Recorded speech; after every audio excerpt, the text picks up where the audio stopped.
नमस्कार, ग्लोबल स्पेशलमा यहाँलाई स्वागत छ। दर्शकवृन्द, ग्लोबल स्पेशल खोजमूलक समाचार सामग्रीहरूको स्पेशल प्याकेज हो।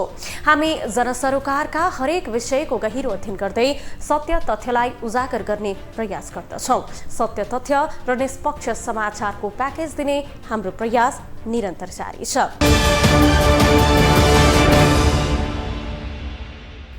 दर्शकवृन्द, केही वर्ष अघिसम्म नेपाल आफै चरम लोड सेडिङमा थियो। पछिल्लो 5 वर्षमा नेपालको ऊर्जा क्षेत्रका गुणस्तरीय परिवर्तन भएको छ। रुग्ण अवस्थामा रहेका आयोजना एकपछि अर्को गर्दै निर्माण सम्पन्न भएका छन्।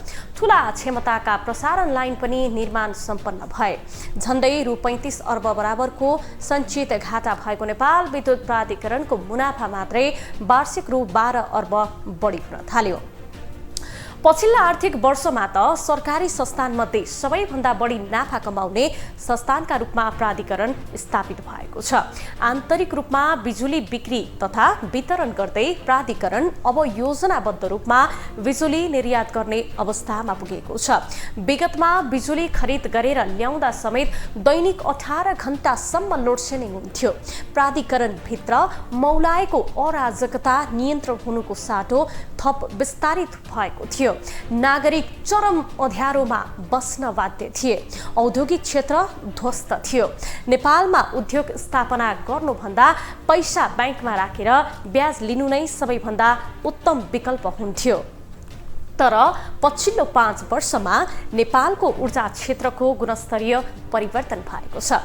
आज हामी यिनै पेरिफेरीका विषयवस्तुलाई नै प्रस्तुत गर्दैछौँ।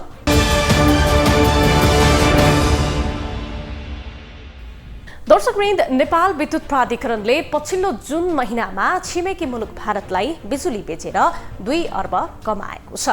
भारतीय ऊर्जा एक्सचेन्ज IEX बजारमा प्रतिस्पर्धी दरमा 364 मेगावाट बिजुली बेचेर उक्त रकम आम्दानी गरेको हो।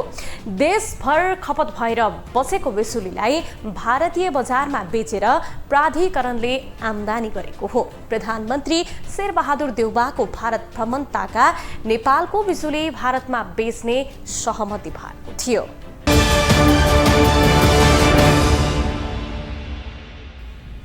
नेपाल विद्युत प्राधिकरणले पछिल्लो जुन महिनामा मात्रै बिजुली बेचेर 2 अर्ब बढी नगद कमाएको छ। प्राधिकरणले देशभित्र खपत गरी अतिरिक्त भएको बर्खायामको विद्युत गत 19 जेठदेखि IEX मा बिक्री सुरु गरेको थियो। सुरुमा 2वटा विद्युत गृहको 39 मेगावाट विद्युत दैनिक रूपमा IEX मा बिक्री गरेको थियो। त्यसपछि 27 जेठदेखि दैनिक रूपमा 364 मेगावाट विद्युत भारतीय बजारमा प्रतिस्पर्धी दरमा बिक्री हुँदै आएको छ। नेपाल विद्युत प्राधिकरणले भारतको विद्युत मन्त्रालय अन्तर्गतको केन्द्रीय विद्युत प्राधिकरणबाट 6वटा जलविद्युत आयोजनाबाट उत्पादित विद्युतलाई स्रोत मानी 364 मेगावाट विद्युत IEX मार्केटमा बिक्री गर्न स्वीकृति पाएको थियो। विद्युत प्राधिकरणले 2 अर्ब बढीको आम्दानी भएको र आम्दानी भएको रकम देशभरका विद्युतीय संरचना निर्माणमा खर्च गर्ने बताएको छ।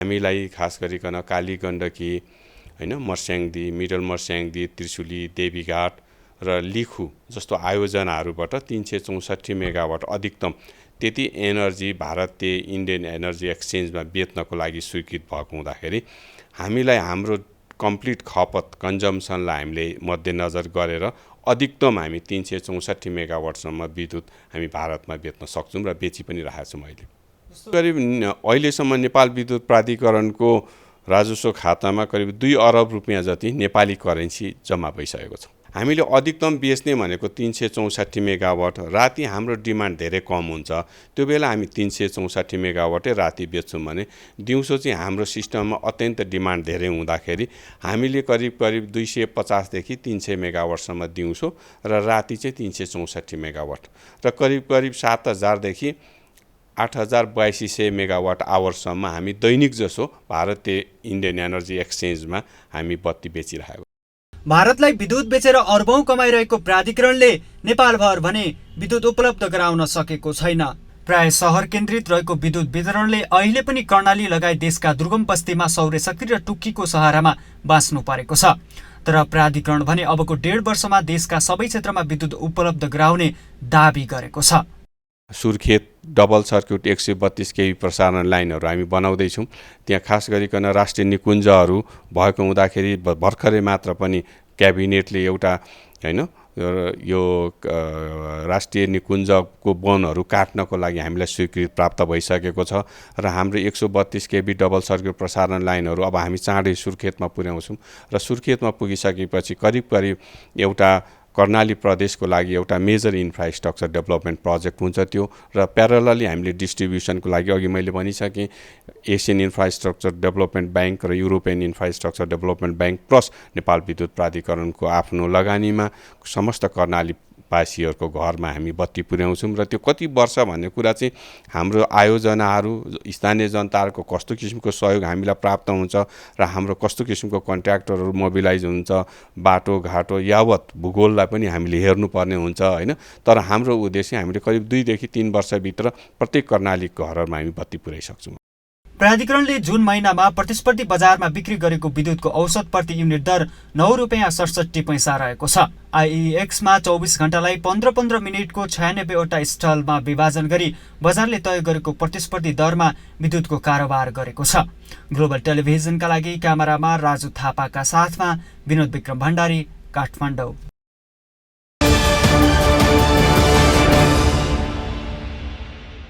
दर्शकवृन्द, अन्तर्राष्ट्रिय बजारमा पेट्रोलियम पदार्थको मूल्य निरन्तर बढिरहेको छ। त्यसको असर नेपालमा समेत पर्ने गरेको छ। नेपालमा वार्षिक 2 अर्ब रुपैयाँ बराबरको पेट्रोलियम पदार्थको आयात हुने गरेको छ। यस्तोमा जलस्रोतको धनी देश नेपालमा विद्युतको उत्पादन र विद्युतीय सवारीको प्रयोग बढाउनु पर्ने बहस समेत उठिरहेको छ। तर नीतिगत व्यवस्थाका कारण नेपालमा विद्युतीय सवारीको प्रयोग बढ्न नसकेको विज्ञ बताउँछन्।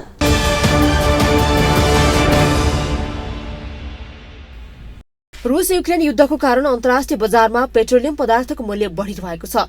नेपालमा इन्धनको मूल्य अहिलेसम्मकै उच्च बिन्दुमा पुगेको छ। इन्धनको मूल्य निरन्तर उकालो लागिरहँदा नेपालमा अहिले विद्युतीय सवारी साधनको प्रयोगको चर्चा फेरि सुरु भएको छ।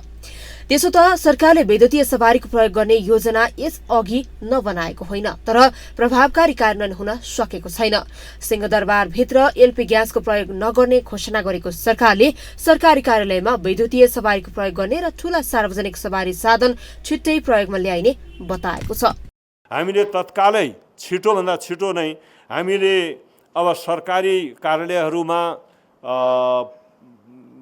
विद्युतीय सवारी साधनहरूलाई प्रयोग गर्ने, पुराना सवारी साधनहरूलाई विद्युतीय साधनमा परिवर्तन गर्ने, कन्भर्जन गर्ने यो नीति पनि हामी कार्यान्वयन गर्छौँ। एकातिर भने ठुला सवारी साधनहरू पनि, बसहरू पनि, पहिले पनि त ट्रली बस थिए नि त, त्यस कारणले ती सवारी साधनलाई पनि हामीले विद्युतीय सवारी साधनका रूपमा प्रयोगमा ल्याउने हामीले नीतिगत निर्णय गर्दैछौँ र त्यसलाई कार्यान्वयनमा ल्याउँछौँ। यसअघि पनि पटक पटक विद्युतीय सवारी प्रयोग गर्ने महत्वाकांक्षी योजना सरकारले ल्याएको थियो, तर नीतिगत व्यवस्थाका कारण विद्युतीय सवारीको प्रयोग बढ्न नसकेको विज्ञहरू बताउँछन्। अर्कोतर्फ विद्युतीय सवारी मैत्री सडक, चार्जिङ स्टेशन जस्ता पूर्वाधारको विकास हुन सकेको छैन, जसका कारण विद्युतीय सवारी साधनको प्रयोग बढ्न सकेको छैन। थप चाहिँ हाम्रो यो नीतिगत स्थिरता बनाएको, कर कति छुट दिने हो, भन्सार कति छुट दिने हो, त्यो एउटा कन्टिन्युटी भयो भने ल्याउने बेच्नेहरूमा पनि एउटा अलिकति चुनौती, रिस्क चाहिँ कम हुन्छ, उहाँहरूले जोखिम कम हुन्छ। त्यो जोखिम कम गर्ने गरी नीतिगत स्थिरता गर्नु पर्यो र सरकारले चार्जिङ स्टेसन पनि गराउनु पर्यो। तपाईँ अब गाडी लिएर हिँड्नुहुन्छ भने जति पनि पेट्रोलियम पदार्थ बेच्ने ठाउँहरू छन् त्यस्तै भोलि विद्युतीय चार्जिङ स्टेसनहरू पनि व्यापक रूपमा त्यो पूर्वाधारतिर पनि सरकारले ध्यान दिनुपर्ने हुन्छ। सरकारी रेकर्ड अनुसार नेपालमा वार्षिक 2 अर्ब रुपैयाँ बढीको इन्धन आयात हुने गरेको छ र यो क्रम हरेक वर्ष बढिरहेको छ, जसका कारण व्यापार घाटा समेत उच्च हुँदै गएको छ। तर पेट्रोलियम पदार्थको विकल्प भनिएको विद्युतीय ऊर्जाको प्रयोग समेत सरकारी नीतिकै कारण बढ्न सकेको छैन।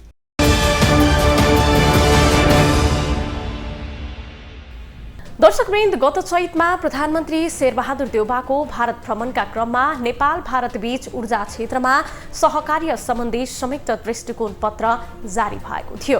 त्यस लगत्तै विद्युत प्राधिकरणले थप 4 जलविद्युत गृहबाट उत्पादित विद्युत भारतमा निर्यातका लागि स्वीकृति पाएको थियो। कार्यकारी निर्देशक घिसिङले 2 मुलुक बीचको विद्युत व्यापारलाई यो चरणसम्म ल्याउन पहल तथा सहयोग गर्ने सम्बद्ध सबै व्यक्ति र निकायलाई धन्यवाद दिएका छन्। प्राधिकरणका तर्फबाट एक्सचेन्ज बजारको सम्पूर्ण कारोबार नेपालसँगको विद्युत व्यापारका लागि तोकिएको सम्पर्क निकाय एनटिपिसी विद्युत व्यापार निगम एनभिभिएनले गर्ने गर्दछ। एनभिभिएनले हरेक दिनको कारोबार सम्बन्धी विवरण प्रत्येक दिन साँझ 6 बजे प्राधिकरणलाई पठाउने गर्छ। सोही आधारमा बिजुली बिक्री हुने गरेको छ। वर्षाको समयमा विशेष गरी रातको समयमा खेर जाने बिजुली निर्यातका लागि पनि प्राधिकरणले पहल गरि नै रहेको छ। यता नेपालको इन्धनको मूल्य अहिलेसम्मकै उच्च बिन्दुमा पुगेको छ। इन्धनको मूल्य निरन्तर उकालो लागिरहँदा नेपालमा अहिले विद्युतीय सवारी साधनको प्रयोगको चर्चा फेरि सुरु भएको छ। त्यसो त सरकारले विद्युतीय सवारीको प्रयोग गर्ने योजना यसअघि नबनाएको होइन, तर प्रभावकारी कार्यान्वयन भने हुन सकिरहेको छैन।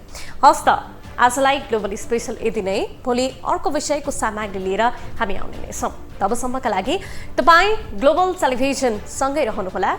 नमस्ते।